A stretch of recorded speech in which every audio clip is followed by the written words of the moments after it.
Hey everybody, Sean Grant here, and I'm checking in today with one of our P Valley favorites, Miss M.I. Cricket letter I, cricket letter I, humpback I herself, Miss Shannon Thornton. How are you doing today? I'm great. Thank you so much for having me. No problem. Thank you for taking out time for me today. My name is Shawn. Do you prefer Shannon, Miss Thornton? Shannon is fine. Yeah, Miss Thornton. No, Shannon is fine. Perfect. Where are you in the world today?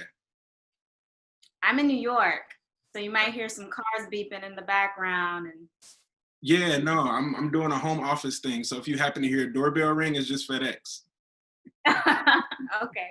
So we're going to hop right into it. A lot of us were introduced to you as Quinn Phillips on Power. Now Keyshawn is here and becoming a fan favorite. There are so many characters to love on this show. Did you expect for the star of Miss Mississippi to take off like it has? When I read the script, I definitely thought people are going to love this show. Like this is something unlike anything else I've ever seen, and I knew that people were really going to love it. I didn't know how much and how big this would be. People are sending me DMs with like pictures of me and pictures of them like side by side, like doing their makeup like Miss Mississippi's and their hair, and it's just really, really cool. People have been sending me videos, pole dancing, you know. It's crazy, but Sure.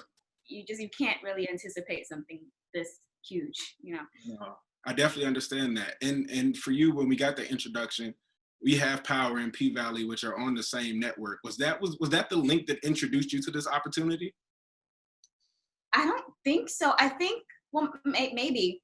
As an actor, you know, every booking kind of leads to the next one, and it makes it a little, you know, a little easier for you to get into certain rooms. You're more visible. But I think the Power job was definitely a coincidence. In the audition, Katori did ask me to give her some tea on Power. She's like, "So what happens next?" Like, I can't tell you. But yeah, I actually love STARZ. Like, I was a huge Power fan before I even got the audition. So it's just really cool that it worked out this way. You mentioned that relationship with Katori, and you also mentioned reading the script. What was it like meeting her, but then also seeing this product of her mind? Katori is so just genius. And for me, I compare her work to that of Tennessee Williams and Arthur Miller, like just really brilliant American playwrights. So when you get to meet someone like that, you never really get, I didn't get a chance to meet like James Baldwin or, you know, so when you get to meet Katori Hall, you just don't expect her personality to be super bright and bubbly. And I remember she really put me at ease during the audition. And I remember she wanted to do it again, another take, and she's like, "Yeah, we're gonna do that one more again." And I'm like, I'm like, another time. We're gonna do it.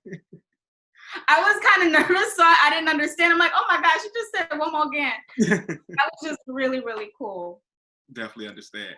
So within this show, it's becoming like one of those culture moments where everybody's gravitating around it. People sitting out tweets talking about we going to the Pynk tonight. Like you're saying, you're getting DMs about everything. Just on a personal level, what does this moment feel like just to be that show that's taking over the world at the moment? It's really surreal, and at times it can be overwhelming. The cast, we have a group chat. So I remember finding out that Toni Braxton watches P Valley, and that was the first time I freaked out. Because there are other celebrities who will like post something or tag me or say something about P Valley. And I was like, "Oh, that's really cool." But Toni Braxton did freak out. I was like, "Toni Braxton?" But we had a few people in the cast who were like freaking out about that. Exactly. But it's just nice that we have each other, because these people we've all been through it together for about 2 years. This is a process. So I'm glad that we have each other in those moments to kind of keep each other grounded, and to reassure each other, like, this is actually real, this is happening, you know. So It's that elevation and glow together. yeah. Within your character, there's a ton of complexities. At one point, Keyshawn is a hell of an on-stage performer. Then in another moment, she's shy and trying to figure out what's going on. Then another moment, she's a little vulnerable and scared because of her at-home situation. How do you prepare to evoke all of those emotions in one person? Keyshawn is not shy. Keyshawn is not a shy girl. Like, if you really see her on go, she's not, you can't go from shy to no, because Right. she's a comedian also. Right. Like that, all of that stuff that she does on Instagram, like she really loves the spotlight. And what was the question again? How do you just pull all of that into one performance for you? Well, what made it easy is that we're all complex. Mhm. We're not all one dimensional as human beings. And I felt that one aspect of her when she's in an abusive relationship and she kind of just, recoils, that's just as important as her when the spotlight is on her and she is this big bright star and nobody can stop her. For sure. Those two things are just as important.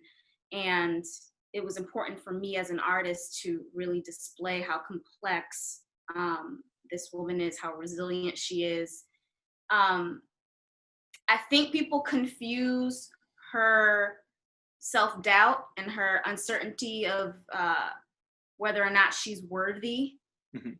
of success and of having something good in her life with being shy. Got it. And I really just think it's also a result of the abuse and the manipulation. I Yeah. think her boyfriend's definitely gotten in control of her mind and, Right. and make her feel like she's not, you know. But you definitely see this sparkle in her eye and this little glimmer of hope that she can really just take off if she gets out of her own way.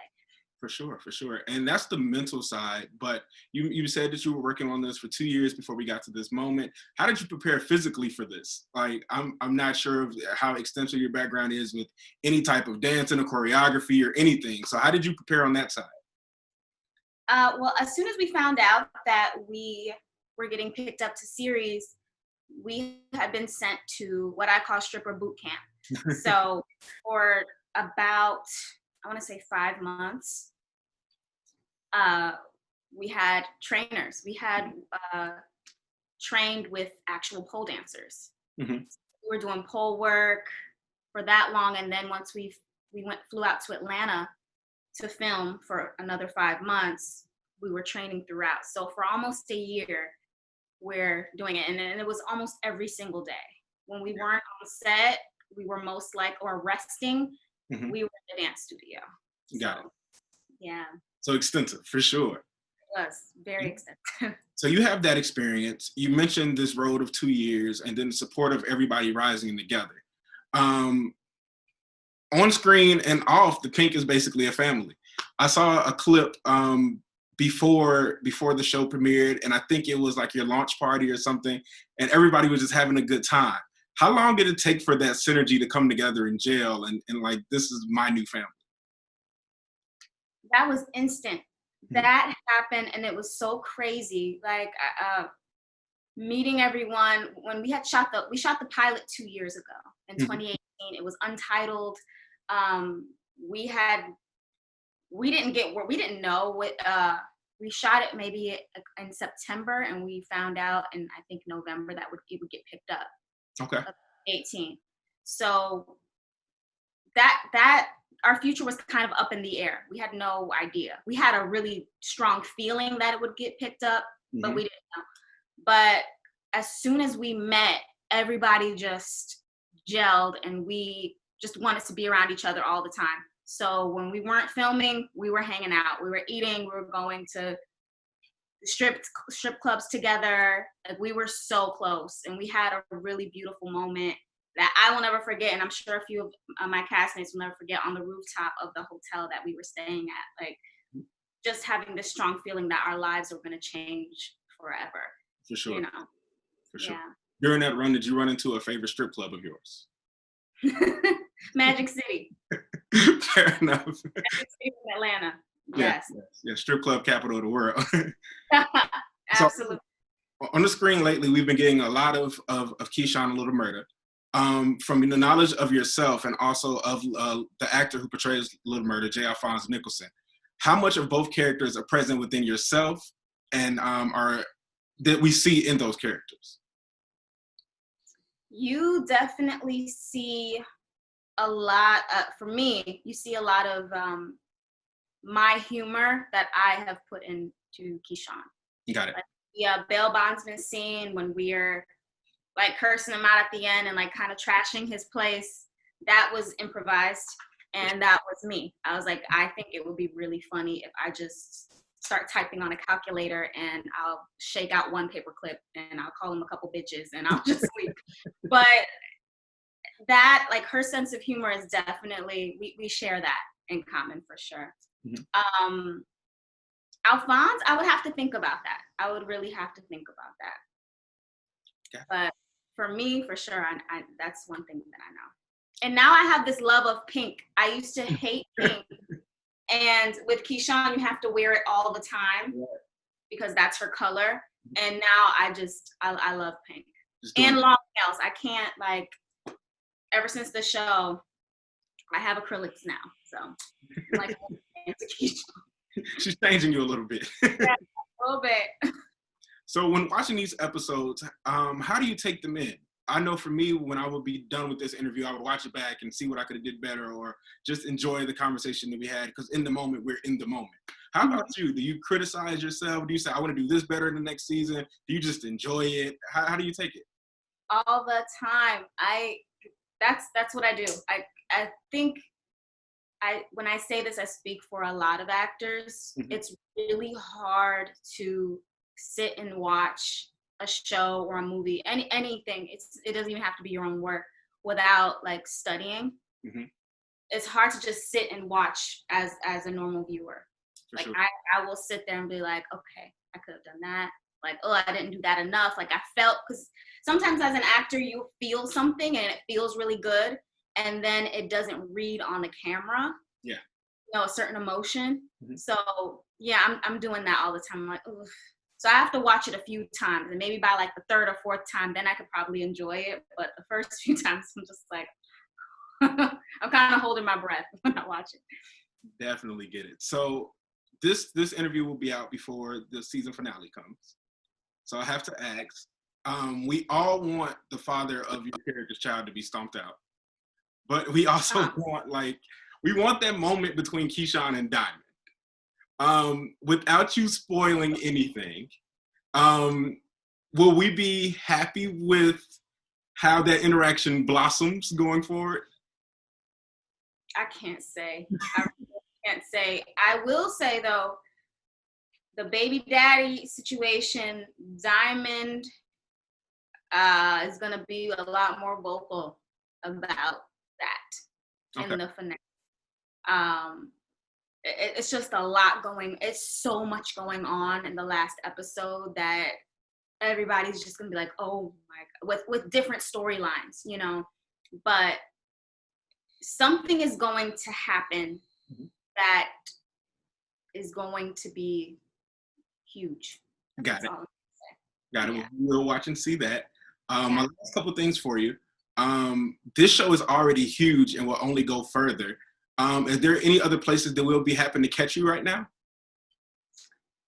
I'm working on something. With everything like shut down, it was kind of hard. There was a project that I was actually going to start as soon as COVID shut everything down. So I'm excited to get started on that. And we will find out about it very, very soon. So. Got it. And then lastly, we already know that we will get a second season of P-Valley. Is there anything specifically you want to see out of Keyshawn in the next season? I would love to see the backstory of Keyshawn and Diamond. I mean, not Diamond, Derek. I would love to see their backstory and Katori actually teased that we will get that. We will get to see how exactly they came to be. And I would love to see what it's like for her at home. I'm looking forward to expanding on the relationship between Keyshawn and Diamond as well. For sure. And seeing where that goes. For sure. Well, thank you very much, Miss Shannon Thornton. We will continue to scream out Miss M.I. cricket letter, come back, and support you all the way through. We really appreciate it. And you keep doing what you do and killing it every time we see you on the screen. Thank you so much.